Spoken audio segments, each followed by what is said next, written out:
Bonjour à tous et bienvenue sur Grand Lille TV en ce vendredi 14 août. L'actualité près de chez vous, c'est tout de suite dans ce Flash Info.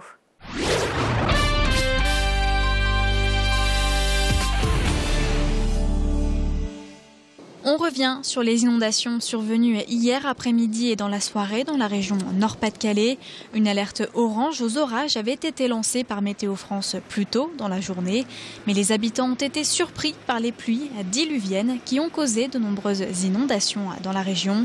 Un téléspectateur de Grand Lille TV nous a envoyé ces images ici rue Georges Potier à Los pour témoigner de la violence des pluies, mais aussi des rafales de vent. Hier, ERDF dénombrait 20 000 foyers privés d'électricité. Le courant est revenu ce matin. Des perturbations routières et ferroviaires ont également été constatées dans la région. Visite estivale ce samedi avec le groupe Europe Écologie Les Verts qui organise, comme chaque année, une découpe verte de Rallye. Une visite guidée de la porte de Valenciennes vers la gare Lille-Europe sous un regard écolo. Europe Écologie Les Verts souhaite donner, à travers cette visite, son point de vue sur les évolutions de Rallye depuis 25 ans, sur l'ancienne zone des fortifications, entre les quartiers de Moulins, du centre, de Fives et de Saint-Maurice. Une évolution positive selon eux, même s'il reste tout de même quelques modifications à apporter. Rendez-vous donc dès 14h30 au métro Porte de Valenciennes.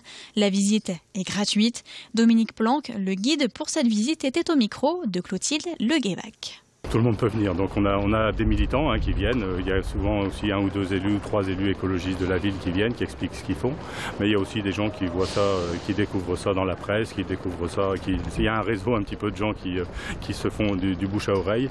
Il ne faut pas être militant pour venir, il faut avoir envie de découvrir sa ville, être curieux et donc et pouvoir partager pendant ces 2 heures une idée de cette ville. On n'a pas vocation à faire concurrence à l'Office du tourisme, donc on a une vision un peu décalée, engagée, puisque on est des militants écologistes, donc on n'a pas forcément une vision qui serait peut-être plus aseptisée, plus neutre de l'Office du tourisme. On a des choses à dire et ça se passe bien. Il ne s'agit pas de convaincre les gens, de les faire adhérer, il s'agit de leur permettre de passer un moment agréable ensemble. On arrive sur ce trajet là en 2 heures, une visite de 2 heures de découvrir, de faire passer les gens dans des endroits où ils n'oseraient pas aller tout seuls. Là, on passe dans des endroits, des friches, des choses un petit peu compliquées, donc les gens n'osent pas. Donc c'est aussi ça l'intérêt d'une visite guidée, et puis de faire réagir les gens qui participent à la visite, éventuellement des gens qui sont au bord de la visite, c'est-à-dire des habitants ou des gens qui y travaillent, et puis de se faire une idée, de faire des propositions, de proposer éventuellement des améliorations. Souvent notre critique par rapport à Euralille depuis 20 ans, c'était là justement la non prise en compte des cheminements, que ce soit des piétons, des vélos, des choses qui étaient très compliquées. Ça s'est amélioré au fur et à mesure des années, je pense que notre action n'a pas été inutile dans ce domaine.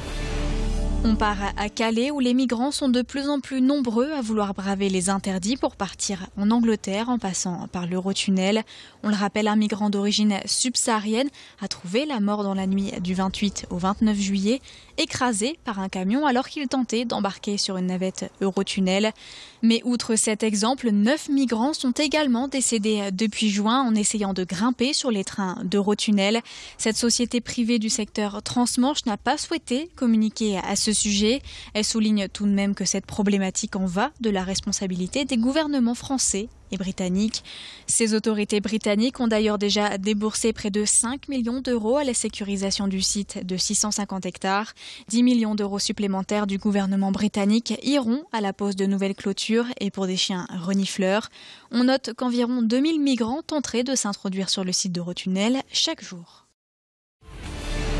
Cindy Vetrela est une nounou pas comme les autres. Elle ne s'occupe pas d'enfants, mais bien d'animaux. Cette jeune femme de 28 ans s'est présentée il y a un peu plus d'1 an à un concours de l'EDEC Entrepreneuriat. Et gagnante de ce concours, elle a pu bénéficier d'un accompagnement pour créer son entreprise. Cindy Vetrela propose plusieurs services comme la garde d'animaux à domicile pour des courtes ou longues durées, des promenades, la livraison de croquettes ou encore le transport chez le vétérinaire. Elle peut accueillir ses clients dans un local pour toute question ou prise de rendez-vous rue Nationale à Lille. Plus de renseignements sur le site internet kittydogетcompagnie.com. Ce qui me plaît, c'est le contact avec les animaux. Pour moi, c'était vraiment quelque chose que je recherchais, travailler à long terme avec les animaux, avoir ce contact avec différentes races, différents types d'animaux aussi, parce que grâce à l'entreprise, ça me permet de m'occuper aussi bien des chiens, mais de toute race, de toute taille, etc., de chats également, de toute race et de toute taille, parce qu'il y a les Maine Coon aussi qui sont un peu plus grands que la norme, on va dire, et puis toucher aussi d'autres animaux que j'ai pas pas vraiment l'habitude à la base de pouvoir m'occuper en tant que salariat, comme les poules, les choses comme ça. Vraiment, c'est quelque chose que j'aime beaucoup découvrir aussi parce que c'est des mines d'informations. Et c'est la fin de cette édition. Merci à tous de nous avoir suivis. Un très bon week-end et à bientôt sur Grand Livre TV.